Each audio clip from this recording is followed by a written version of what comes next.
Welcome to Whitefield. I'm Vivian Birchall, your host, and my guest today is Dr. Maria Ivanova.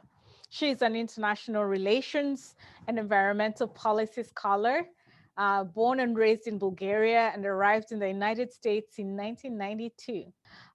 We'll learn more about Dr. Ivanova's work through the interview, but first, Doctor, welcome to the show.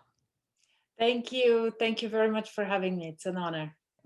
Can you tell us more about your work before we get into the questions? It is really a pleasure to be able to sit down with you and talk about the issues of environment, of governance, of global environmental governance. I work on the issues concerning environmental governance and policy and have been doing this actually since my undergraduate days. I focus on international institutions and try to figure out what do they do? How do they do it? How well? What could be done better? And how do we improve the governance system that we have created to enable us to live in harmony with nature, ultimately? 51 years ago, this month, on April 22nd, 1970, Americans observed the first ever Earth Day. So what is the history of Earth Day and how did it come about?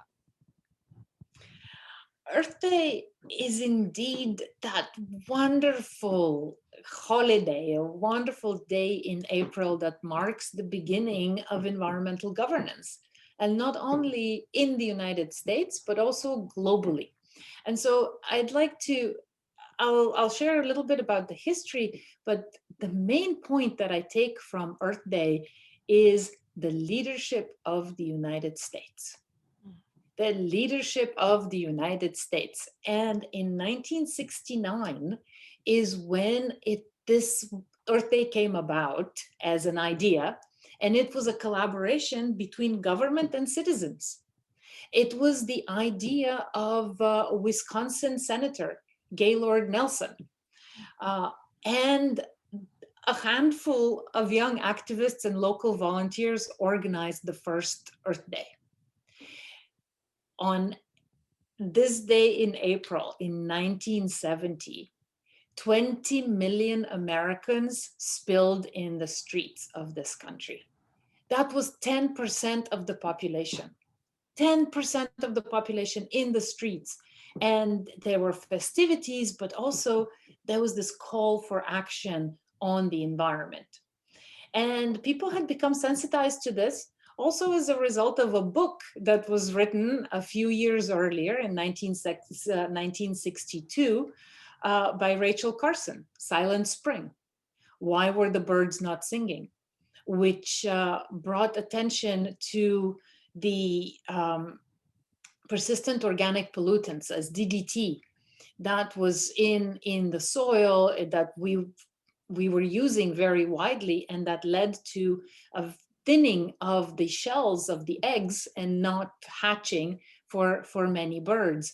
And so it was an amazing woman that was the intellectual core of Earth Day, and then activists that led to a really serious movement in the United States. As a result of that Earth Day in 1970, this country developed its slew of environmental laws, the Clean Air Act, the Clean Water Act, the Endangered Species Act, and its core institution for collective environmental action, the Environmental Protection Agency.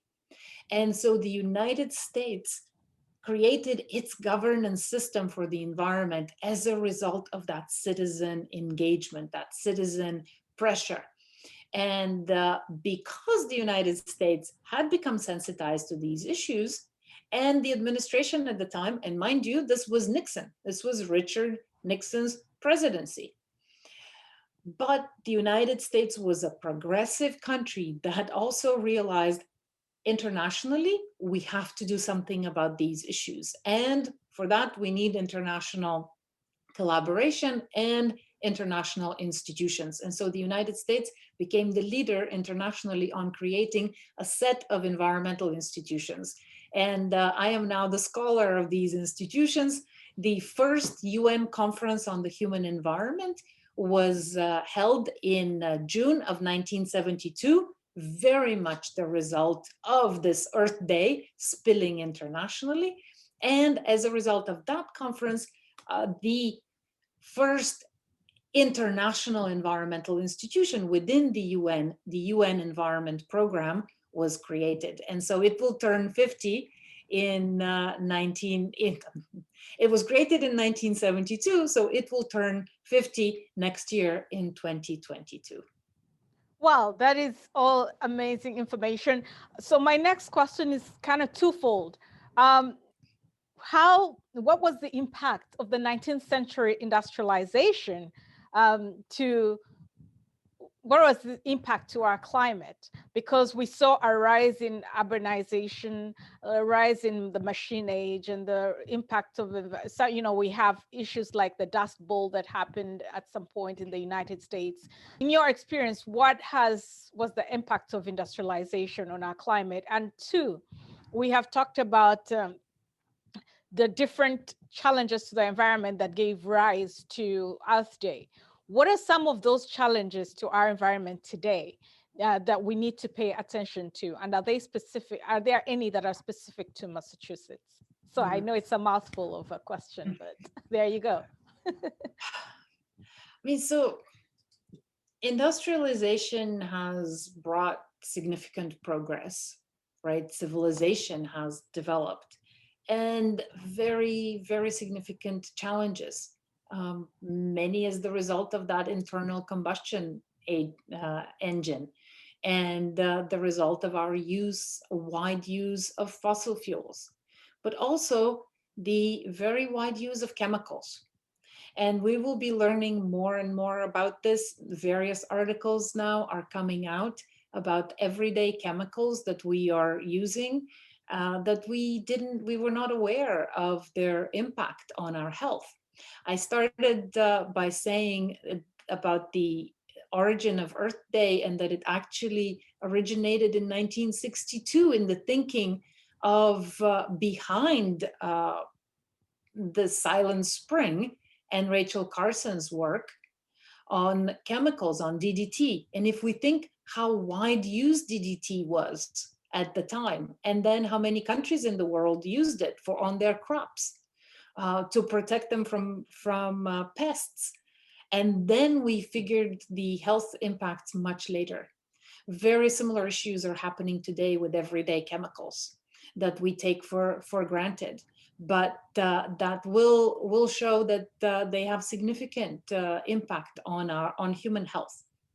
And so perhaps the main aspects or the main negative impacts of industrialization is indeed the wide use of fossil fuels, and thus the problem of climate change. And then we also use those fossil fuels to produce plastic and chemicals. And we can talk about plastic maybe a little bit later, but it is one of the biggest problems that we do face today.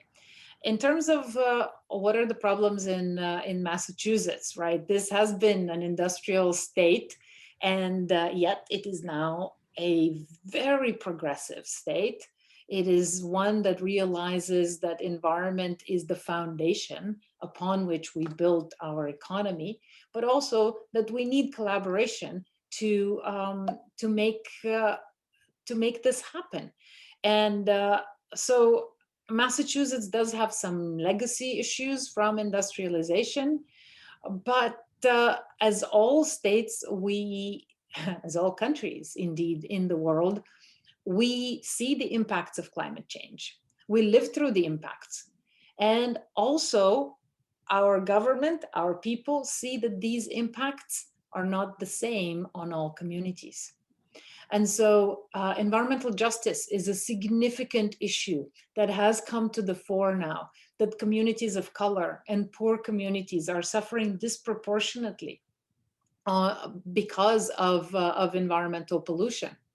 Not only of coal-powered power plants that have been scaled back here, but also of on plastics, on pollution, on malnutrition, the access to nutritious or organic food is limited in those communities. And so I would say that environmental justice is very much one of the key issues that our state can deal with and is working on. And indeed, we do work on these issues at UMass Boston.